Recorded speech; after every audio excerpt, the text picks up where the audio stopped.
By the way, that is another area where Secretary Clinton and I come from different places. I led the effort against that damn war. She voted for it. But together, we are going to change our national priorities. We're not going to be rebuilding communities in Afghanistan. We're going to be rebuilding inner cities and rural communities in the United States of America.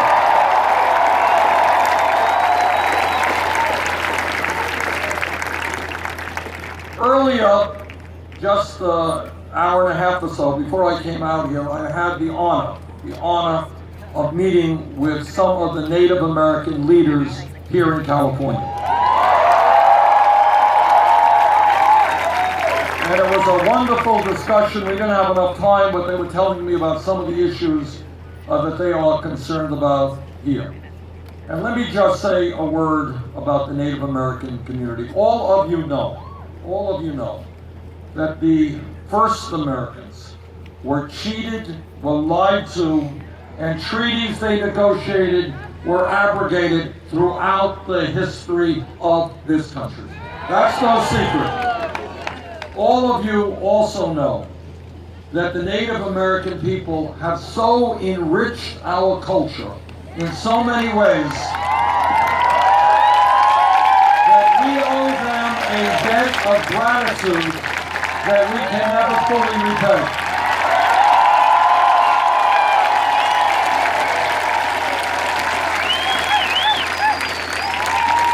They have taught us so much, but one profound lesson that we cannot fail to heed is that as human beings, this is their lesson, that as human beings, we are part of nature, must live with nature.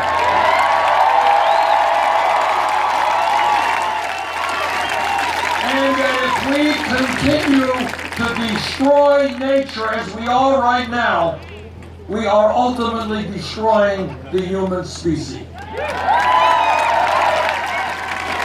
And yet, despite all that the Native American people have given us in Native American communities throughout this country, unemployment too high, poverty too high, suicide rates among young people at a horrific level, education opportunities not strong enough, healthcare access not good enough. If I'm elected president, together we will fundamentally change the relationship of the federal government to the Native American people.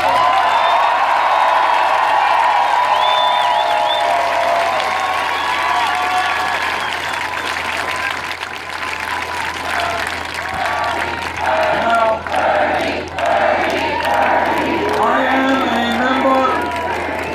I am a member of the U.S. Senate Committee on the Environment, and I have talked to scientists all over the world. Climate change is real. Climate change is caused by human activity. Climate change is already causing devastating problems in the United States and here in California. We have a moral responsibility as custodians of this planet. That is what we are. We have a moral responsibility. Look around you at this beautiful planet that we're on. We have a moral responsibility to leave this earth in a way that is healthy and habitable to my grandchildren and to future generations.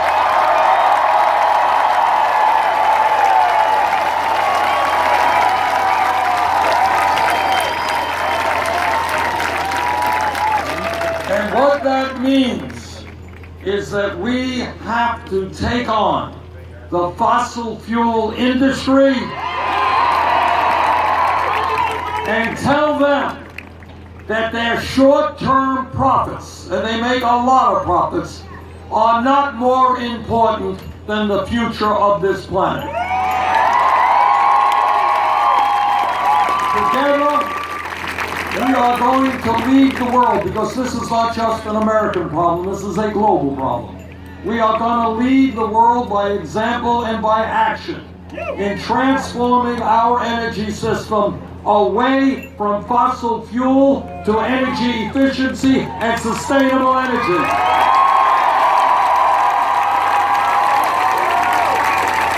I know that California has been a leader, as has my state of Vermont, but we can and must do much more. We can have tens of millions of homes and buildings with solar panels. We can significantly increase wind production in this country. One of the really distressing things that I see in Congress is that we have a major political party. It's called the Republican Party. Some of you may have heard of that party. You know, in a democracy, people have differences of opinion all over the place. But it really concerns me that we have a major party rejecting science. Rejecting what the scientists are telling us on climate change. And I tell, the reason I think that that is happening is that our Republican friends are dependent upon the fossil fuel industry for their campaign contributions. This is what a corrupt campaign finance system means in the real world.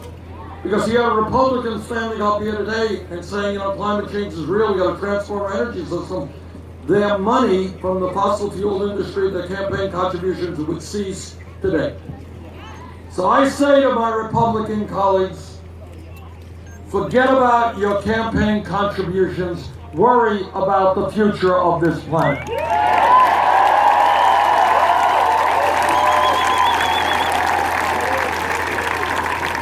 Now let me say something that I have been criticized for saying and attacked for months, so let me say it again as clearly as I can. And all of my critics out there, listen clearly, because this is what I believe. I believe that health care is a right of all people, not a privilege.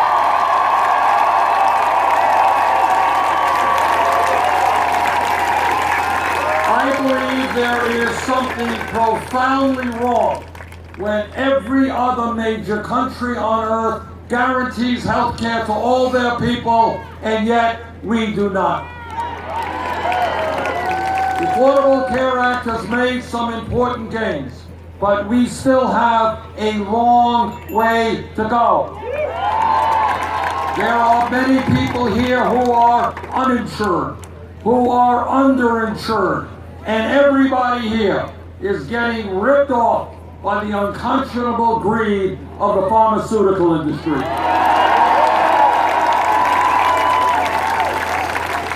Every year, 40,000 Americans die because they don't get to a doctor when they should, because they don't have health insurance or they can't afford the deductible or copayment.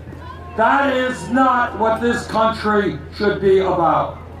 And that is why, together, we are going to pass a Medicare for all single-payer program.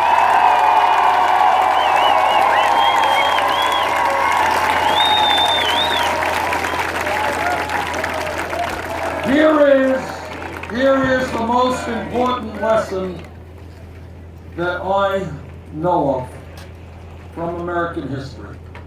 And that is that real change never, ever takes place from the top on down. It always takes place from the bottom on up.